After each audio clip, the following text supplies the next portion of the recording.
Homemakers time. Hi friends, இன்றைக்கி நம்ம வீடியோவில் பார்க்க போகிறது இந்தியாவோட பாரம்பரிய பித்தளை பொருட்களோட மினியேச்சர் கிச்சன் செட் எப்படி இருக்குன்னு பார்க்கலாம். இது வந்து அண்டான்னு சொல்லுவாங்க. இது அந்த காலத்தில் வெந்நி போடுறதுக்கு நெல்லை விற்கிறதுக்கெலாம் யூஸ் பண்ணுவாங்க.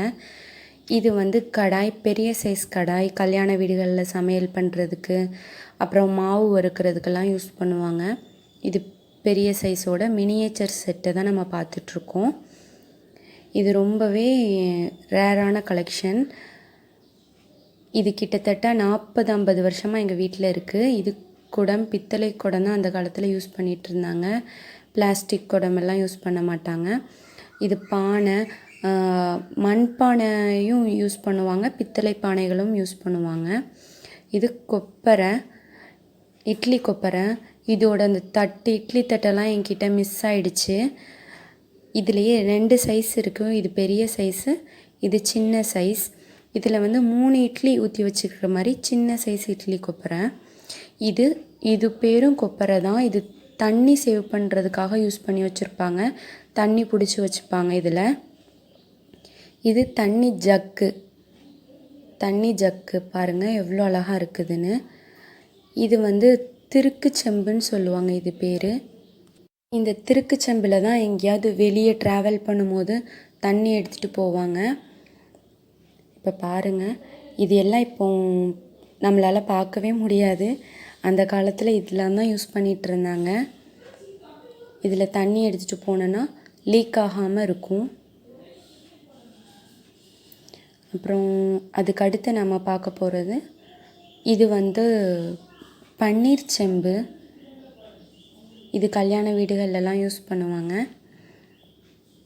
இந்த செட் எனக்கு ரொம்பவே பிடிச்ச கிச்சன் செட்டு. சின்ன வயசில் நான் இது வச்சு தான் விளையாடுவேன். இது ரொம்ப ரேரான கலெக்ஷன்.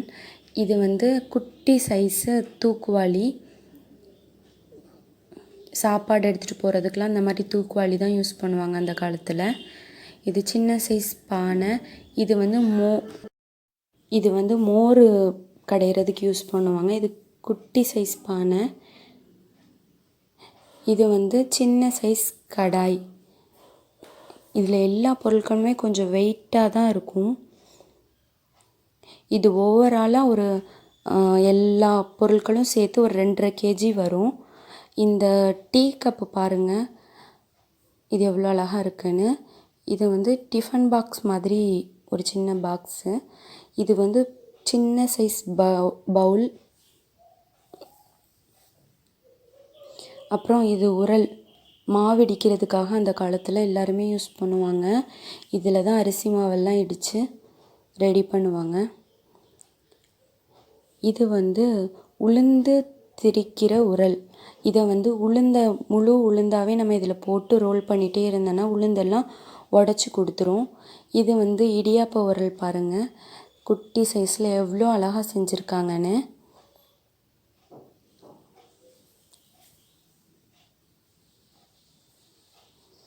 இது வந்து மோர் மத்து. இதை வந்து மோர் கடையிறதுக்காக யூஸ் பண்ணுவாங்க. இதில் 2 டைப் இருக்குது. ஒரு டைப்பில் வந்து கேப் கம்மியாக இருக்கும், இதில் கொஞ்சம் கேப் ஜாஸ்தி இருக்குது, அவ்வளோதான் வித்தியாசம். ரெண்டுமே அந்த காலத்தில் யூஸ் பண்ணிகிட்டு இருந்தாங்க. இது விறகு அடுப்பு. அந்த காலத்தில் கேஸ் ஸ்டவ் எல்லாம் கிடையாது, விறகு வச்சு தான் சமையல் பண்ணுவாங்க. இதுதான் விறகு அடுப்பு. இது வந்து தீ இடிக்கின்னு சொல்லுவாங்க. அந்த ஹீட்டான விறகு எடுத்து அடுப்புக்குள்ளே போடுறதுக்காக நம்ம யூஸ் பண்ணுறது. அப்புறம் இது வந்து வாழைப்பூ மாதிரி இருக்குது. இதுவும் தண்ணி கொண்டு போகிறதுக்கு தான் யூஸ் பண்ணியிருக்காங்க.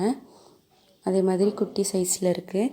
இது வந்து தோசை கரண்டி, தோசை திருப்பி போடுறதுக்குள்ள கரண்டி. இது வந்து பித்தளையில் இருக்குது. இந்த செட்டிலேயே எனக்கு ரொம்ப பிடிச்சது பல்லாங்குழி தான். இது இல்லாத வீடே அந்த காலத்தில் கிடையாது. எவ்வளோ அழகாக பண்ணியிருக்காங்க பாருங்கள். இதுக்கடுத்து இது வந்து அருவாமனைன்னு சொல்லுவாங்க. இதில் தான் அந்த காலத்தில் காய்கறி எல்லாம் கட் பண்ணுவாங்க. அப்போ கத்தியெல்லாம் யூஸ் பண்ண மாட்டாங்க.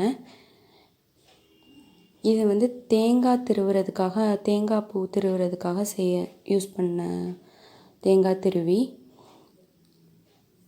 இந்த 3வது டைப் வந்து ரெண்டுமே அட்டாச்சாக வந்திருக்கு. காய்கறியும் கட் பண்ணிக்கலாம், தேங்காயும் திருவிக்கலாம். 4வது டைப்பும் அதே மாதிரி ரெண்டுமே அட்டாச்சாக வந்திருக்கு. இந்த செட் உங்களுக்கு ரொம்பவே பிடிச்சிருக்குன்னு நினைக்கிறேன். இந்த வீடியோ உங்களுக்கு பிடிச்சிருந்துச்சுன்னா ப்ளீஸ் என்னோடய சேனல் சப்ஸ்கிரைப் பண்ணுங்கள். லைக் பண்ணுங்க, ஷேர் பண்ணுங்க, சப்ஸ்கிரைப் பண்ணுங்க.